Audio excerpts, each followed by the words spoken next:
Salut, mercredi 25 septembre 2024. Bon, Macron à l'ONU, donc Macron est à l'ONU. Là, c'est long, le discours est long, donc si vous voulez tout de suite entendre la deuxième partie, où il nous explique que on va soutenir, nous, la France, on va soutenir l'Ukraine, et en fait, on va payer. Voilà. Donc ceux qui pensaient que la guerre en Ukraine, ça allait s'estomper, non, on va jusqu'au bout. Et la France, maintenant, elle est d'accord pour que l'Ukraine retrouve ses territoires ancestrales. Alors, bon, ça veut rien dire, mais c'est comme ça, vous allez écouter. Ça, c'est la deuxième partie. Mais je voulais mettre la première partie parce qu'il commence par pas menacer, mais il ridiculise la Russie. Puis après, il dit, vous allez voir. Donc ceux qui sont pressés, allez directement à la deuxième partie. Les autres, voilà, ils nous annoncent... voilà. La possibilité d'un double standard... Ah, si, j'ai oublié. Tout le discours qu'il fait, il faut s'imaginer Israël à la place de Russie. Hein, vous mettez Israël à la place de Russie, et puis on voit si ça fonctionne. Une vie égale une vie. La protection des civils est une norme impérative et doit rester notre boussole, alors même que nous célébrons cette année le 75e anniversaire des conventions de Genève. Et ne laissons pas s'installer l'idée, un seul instant, que les morts de l'Ukraine sont ceux du Nord, que les morts de Gaza sont ceux du Sud, et que les morts des conflits au Soudan, dans la région des Grands Lacs ou en Birmanie seraient ceux des consciences qui, trop seules, s'en indigneraient.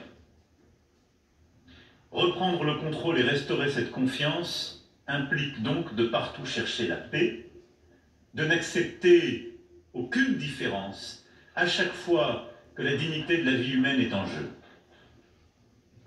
De n'accepter aucune différence à chaque fois que l'intégrité territoriale, la souveraineté des États est en jeu. Ces conflits aujourd'hui interrogent notre capacité même à faire respecter notre charte des Nations Unies. Et quand je vois certains vouloir proposer la paix en demandant la capitulation, je m'étonne qu'on puisse même soutenir une telle idée. Je veux ici redire combien la protection des civils, de l'ensemble des travailleurs humanitaires, de toutes celles et ceux qui œuvrent à nos valeurs communes est indispensable dans chacun de ces conflits.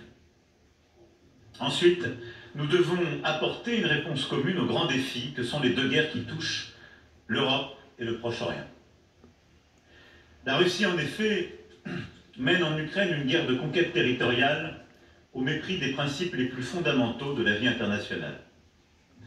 Elle est coupable de graves manquements au droit, à l'éthique, à l'honneur même.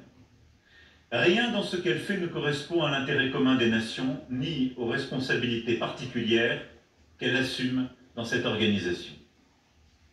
Le sort de l'Ukraine engage la paix et la sécurité en Europe et dans le monde. Car qui pourra encore se croire protégé de ses voisins les plus forts, les plus violents, les plus avides, si nous laissions la Russie l'emporter comme si de rien n'était? Personne. C'est donc bien notre intérêt commun, l'intérêt commun des nations, que l'Ukraine soit restaurée au plus vite dans ses droits légitimes et qu'une paix juste et durable soit bâtie. La France continuera de faire tout ce qui est en son pouvoir pour que l'Ukraine tienne bon, se mette hors de danger et obtienne justice. Elle continuera de lui fournir des équipements indispensables à sa défense et avec ses alliés et partenaires les plus proches, la France soutiendra la remarquable résistance du peuple ukrainien et s'engagera pour qu'il obtienne une sécurité durable. Cherchons la paix. La France saura joindre ses forces à celles de tous les partenaires sincères pour construire une paix solide pour l'Ukraine et pour l'Europe. Je sais que pour beaucoup d'entre vous, l'essentiel est toutefois ailleurs, dans la trop longue liste des guerres oubliées, des victoires injustes, des résolutions mal négociées ou parfois jamais mises en œuvre.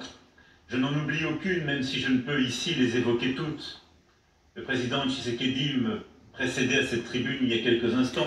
Voilà, bon, si moi j'attendais à un moment donné, quand est-ce qu'il allait parler d'Israël, c'est encore bien plus loin dans le discours, et puis c'est pas... Enfin, on va aller voir ça plus loin, plus tard.